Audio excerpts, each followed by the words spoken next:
All right, joining me now here on the Matthew Filipowicz Show is Wen Stephenson. Wen is an independent journalist and a climate activist. He is the author of the new book, What We're Fighting For Now Is Each Other, Dispatches from the Front Lines of the Climate Justice. You can find him on Twitter at Wen Stephenson. Wen, thank you so much for being on the show. Hi, Matthew. Thanks so much. Great to be here. So, Wen, what I want to begin with is what I think is at the heart of your book. I mean, I think a lot of people who listen to this show at least have some cursory awareness of the impending climate crisis. And a lot of times people can look at it and be, frankly, overwhelmed. It really is overwhelming. So I want to begin with kind of the heart of it, which is when facing the climate crisis, in what you call the face of despair, how does one actually respond? Right. No, that really goes to the heart of the matter and really, in some ways, what this book is about. As I say early on, I start off telling the story of my own kind of climate awakening a few years ago, and what I really discovered for myself personally, at least, is that what I call a sort of that there's a sort of spiritual crisis, what I call a spiritual crisis at the heart of the climate crisis.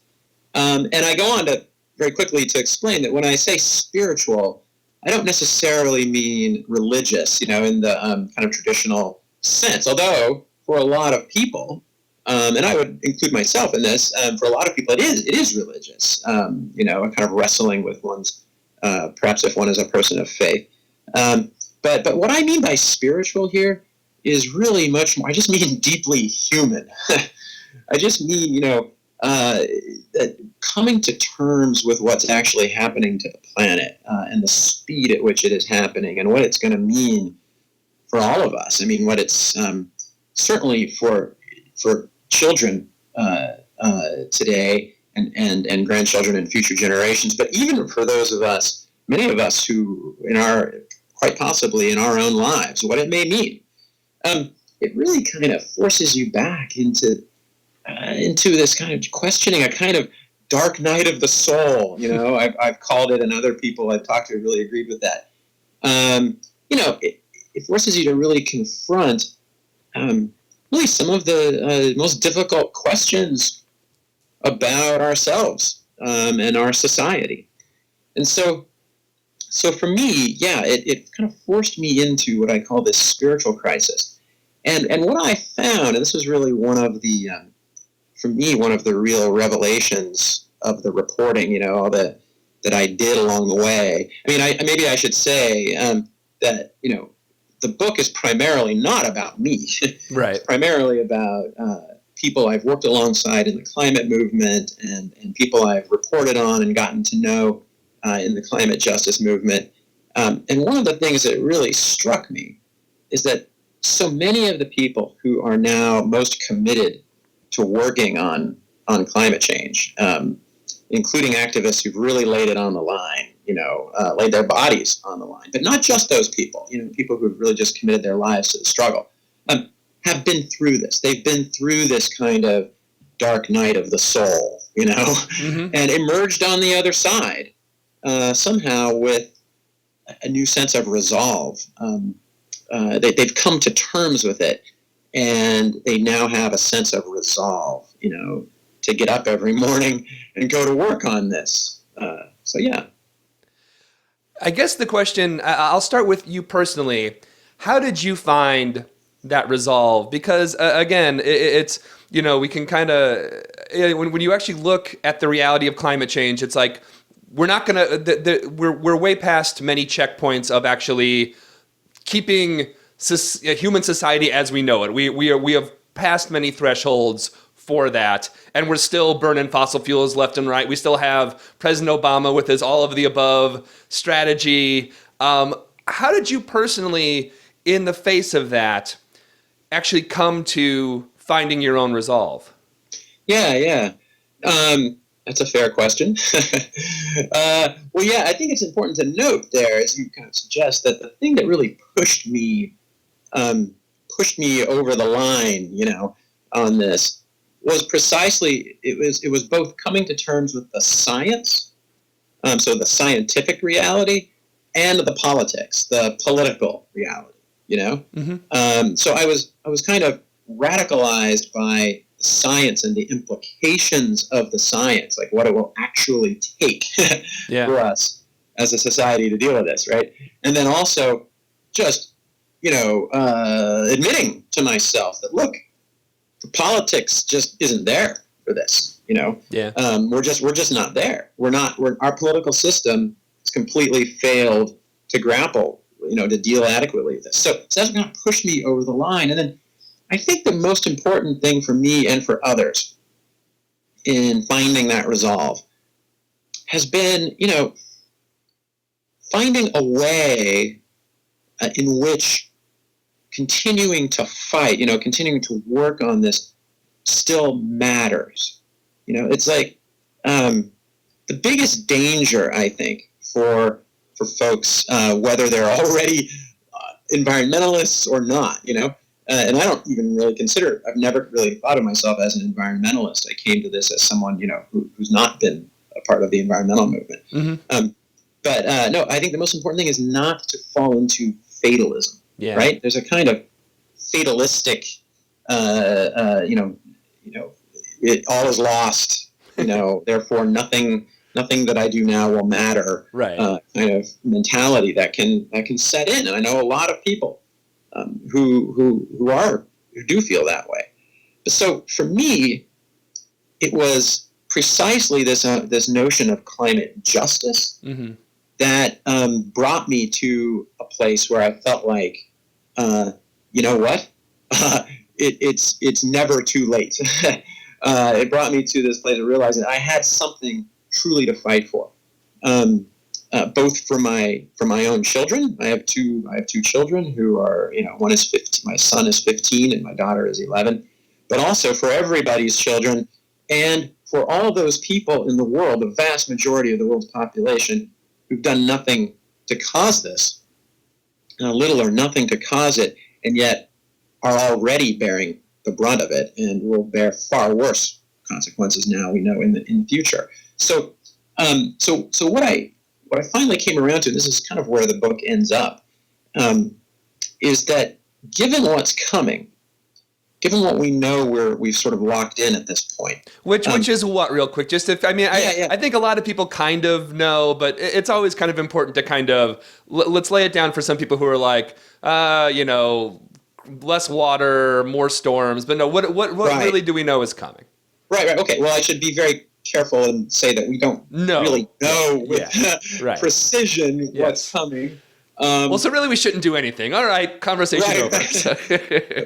But we have a pretty good idea of what to expect. Yeah.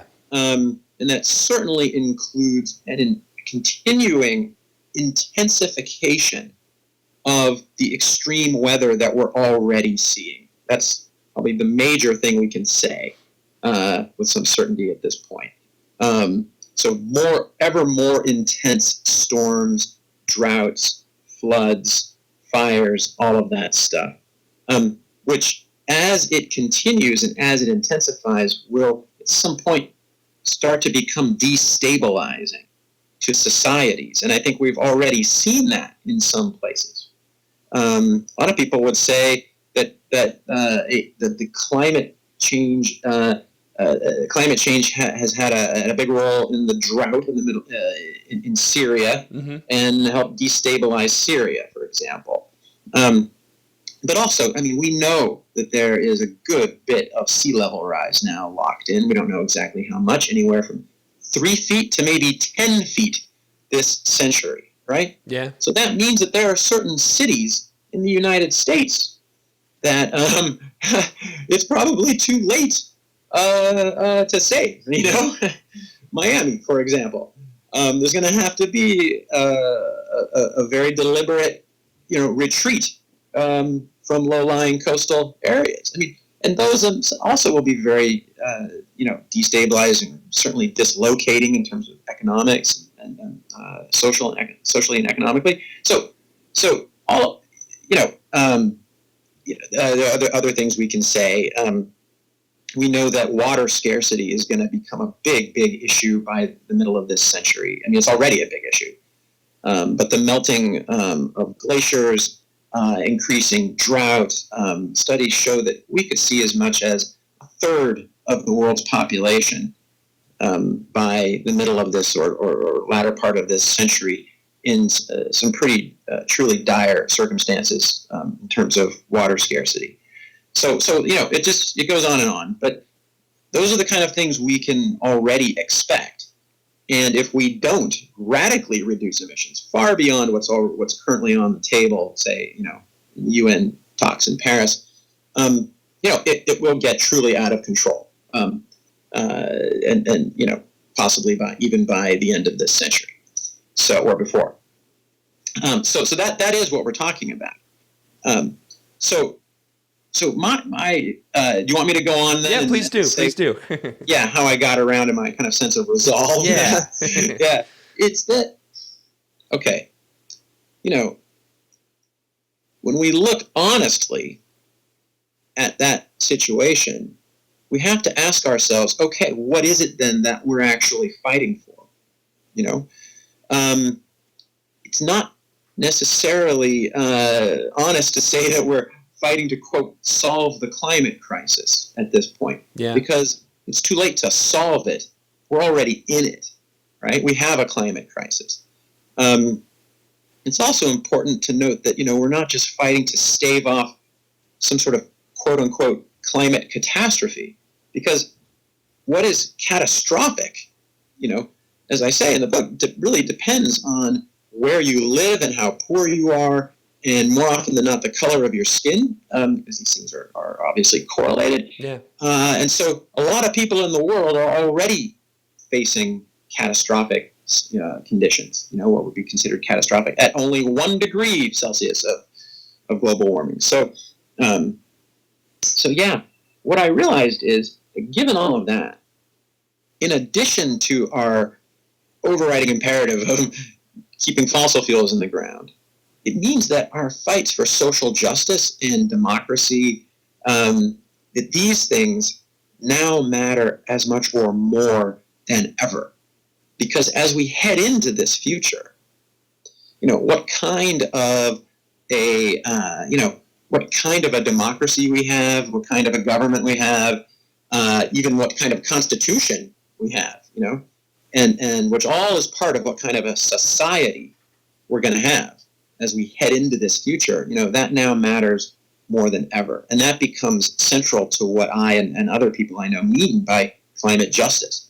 That this is now, as we say, an intersectional fight. These different, these different issues intersect now in a way that they really never have before. So yeah, that when I get up in the morning, that gives me something to fight for. That given what I know is coming, all of these things now matter more than ever. There's greater urgency than ever on all of these fights.